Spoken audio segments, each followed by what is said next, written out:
So a couple of people have asked me about the class action lawsuit against FTX. I had a chance to read through it. We'll take a look at it together, and it's right here. The plaintiff here is Edwin Garrison et al. So essentially, this is a class action. So anyone who wants to join, they're representing a whole bunch of people, and also to Sam Bankman-Fried et al., which is also to a whole bunch of celebrities on the other side. So this is kind of interesting.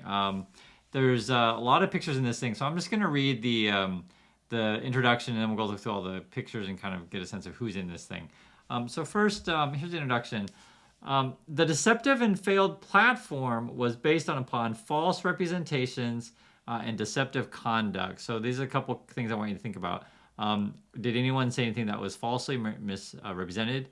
And were they do anything that was deceptive, right? So this is sort of one of the two things that we're talking about with this lawsuit. Although many incriminating FTX emails and texts have already been destroyed, we've located them, and they evidence how FTX's fraudulent scheme was designed to take advantage of unsophisticated investors from across the country. So they're basically calling you guys, or calling all of us, I should say, unsophisticated investors. So FTX essentially, according to the lawsuit, is a scheme, a plan to scam unsophisticated, people, just regular retail investors, essentially. And then they were saying too, it was also targeting people who, quote, utilize mobile apps to make their investments, right? So you're doing stuff on your phone. As a result, American consumers collectively sustained over $11 billion in damages, right? So they're saying it's $11 billion worth of money that people have lost. Also, too, I'm just summarizing the rest. FTX has made Miami a hotspot for crypto, and essentially it's blockchain.com, Ripple, FTX.us, I think that's it, had moved their headquarters down to Miami, and then also just signed a deal with to put FTX on the name of the stadium of where the Heat play. Now, it's interesting because it's not only just Sam Bankman-Fried are identified in the lawsuit. There's multiple stars in here, and let me just scroll down here. So they named Tom Brady and Giselle, although I think they're getting divorced, if I'm not mistaken. So I'm assuming there's both involved because they're both in the commercial that's linked here. Also, too, they're naming Kevin O'Leary. Now, Kevin O'Leary is kind of interesting because he, according to this, was really defending FTX, basically saying, I like Sam's parents, they're all great, this is like the best opportunity ever, I'm also paid. Meaning Kevin O'Leary is saying I'm also paid to pump this stuff. So it was kind of an awkward thing to say. Whenever you say like I'm paid to say nice things and then say a bunch of nice things, I don't know how you take that. I think it's strange myself, but I'm just sharing with you. Also, too, you have Udonis, which is a basketball player, was touting this thing. David Ortiz was touting this thing. Talking about FTX, you have Steph Curry involved, touting FTX. Also, the Golden State Warriors were part of it. Shaquille O'Neal was in this one, right? Trevor Lawrence, right? There's a lot of people involved. I'm just showing you guys all the names that they've named in the lawsuit. This is the actual lawsuit. Shohei Ohtani, it's like the best player in baseball, is in this thing. Naomi Osaka, I'm not sure if she's the best woman player in tennis right now. She might be. Tennis is tough. Like usually like a top 5 that are really good. I know she's really good. I just don't know if she's would be considered the top. But they went after the the big names. Larry David is in this, and that's it. So one thing that I thought, and this was a big warning sign for me back in the summer. And this is when I started making a ton of videos about FTX, is because I was like, where are they getting all this freaking money? It doesn't make sense, right? And this sort of really raised a bunch of red flags for me. So other people could take it the other way and say, oh, well, if all these big stars are involved, therefore it must be safe.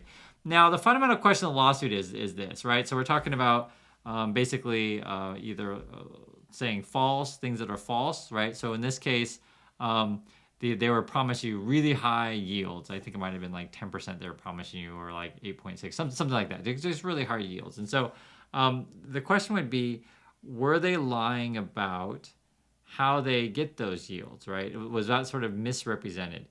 Because this is sort of the crux of it. And then the deceptive part would be like how they use stars to make it feel safe, or in the situation they're not named in this lawsuit, though, the people on YouTube. So this is interesting, and I'll get to that in a second, the difference between stars and YouTube.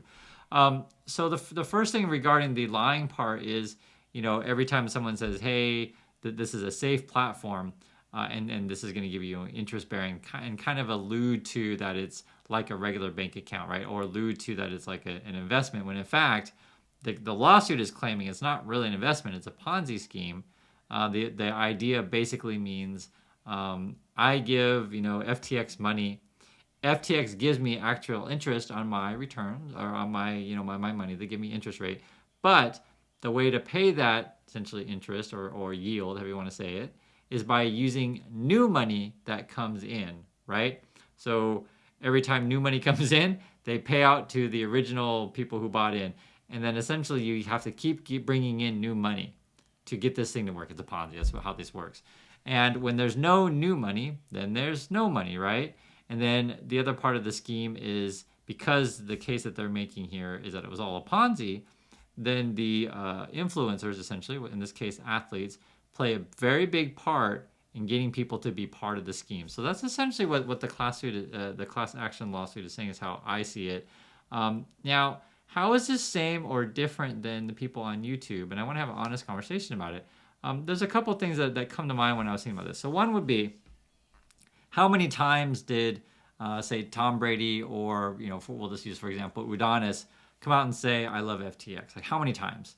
Something like Udonis, he maybe did one, this photo shoot right here that you see, and that's it. Or maybe like, for example, David Ortiz, he comes out and he says like, it does one TV spot and that's it. Like basically they shoot one commercial.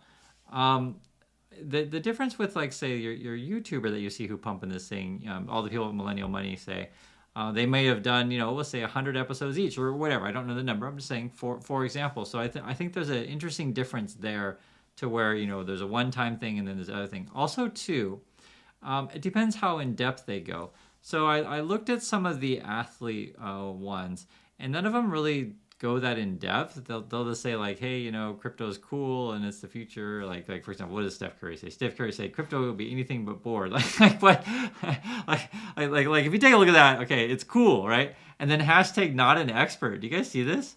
So I mean, in that regard, could you even take that seriously at all? And this is where each person who is sort of testifying would have to make the case of, was I doing anything deceptive? Like, so is he doing anything deceptive? He's like, well, you're not going to be bored, right? So in that regard, yeah, you're not bored. You're not bored with FTX. So that's really interesting because this is all related to, it is a Ponzi, and the people who push you into the Ponzi or convince you to join the Ponzi are a big part of it. You got to think about what they say and is he lying in any way? In this example, I'm not bored, I guess, so I guess he's not lying.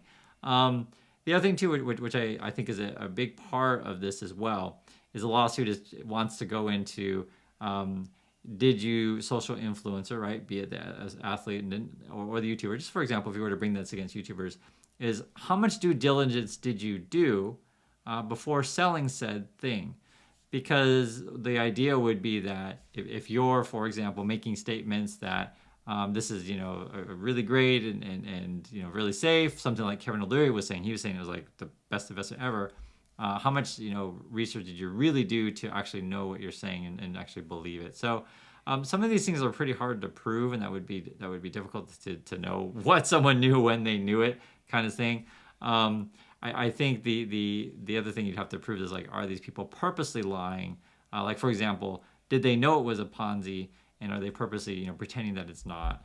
And then that sort of goes back to the due diligence, is that if they in fact didn't know that they're Ponzi, but they didn't bother to check, yet they're still selling this thing. So that either way, it's not really great. But I'm not. There's a difference between like not being great and also to whether or not it's illegal. The difference between, I think, in my opinion, I'm just being honest with you guys, between, say, like a Steph Curry, we'll use another example here of this case. Let's see. We'll use Shaquille. Between, say, like Shaquille O'Neal or, like, for example, Meet Kevin or Andre Gique, is that, like, literally Meet Kevin portrays himself as knowing a lot about money, a lot about finances, and therefore, when he says, FTX is a great place to store your crypto, it has a very different meaning than when if Shaquille O'Neal says, for example, he says, I'm excited to be partnering with FTX to make crypto accessible for everyone. I'm all in. Are you, right? I think it means different. But, I'll leave you guys up to debate. I'm just sharing how my thoughts on this thing. Now, if someone says, okay, all these people should pay a big fine just like Kim Kardashian, it would actually be different. Kim Kardashian, basically, she got in trouble because she didn't disclose that she was paid, and then was pumping said crypto. So I think in the commercials with the athletes, I think it was all disclosed that they were paid because they're all wearing the t-shirts and stuff like that. And it's a TV commercial, so you kind of just assume that would be a reasonable person standard. The people on YouTube, to my knowledge, did say, "Hey everyone, I am paid to pump this to you." So I think in that regard, I don't think you're going to get a Kardashian thing there. And so ultimately, what you have to do if you're going to, successfully win a class action lawsuit, is prove that these people knew it was a Ponzi, right? Like for example, you'd want to know, what did FTX send Shaquille O'Neal, or what did FTX send Andre Gik, what did FTX send Graham Stephan, and can we see those documents and see what it said? Like, does it say how are they giving out these high yield returns, or does it say that your crypto is not your crypto, not your keys, not your crypto? And if you guys understand what that means, this has been something that a lot of sort of the hardcore crypto people have been saying, that a lot of these exchanges, when you put, say, your Bitcoin on there, you don't actually own it. The exchange owns it, and that's why you can really get wiped out and hurt in these bankruptcy kind of things. So, my opinion when I read through the lawsuit, just being really real, I didn't think it was written very well. So I don't have a lot of faith in it. I don't want to like lead you to think, oh my God, it's going to happen, we're going to get our money back. I didn't have a lot of faith in this thing. The lawyer also too is also suing Voyager, which I don't know if that's going to go anywhere. And then the other issue is you have that if FTX, declares bankruptcy and then start going to the proceedings, and they just don't have enough money to go around. I think retail is, often the people that get their money last. So I wouldn't put too many hopes on this thing, but you never know. And because we still haven't seen like if anyone's going to get really mad at said YouTubers and try to do the same thing that we're seeing against, Tom Brady, Shaquille O'Neal, and Steph Curry. So I hope all these things are useful for you. If you have any questions, please ask. I did take some law classes in college. I took all sorts of stuff. I'm not a lawyer. But I have a general idea of how to read these things and try my best to understand. And if I get anything wrong, please tell me. And like I said, I say this all the time. We're in a community to help each other. And I think it's great. So thanks for watching. And I'll catch you next time.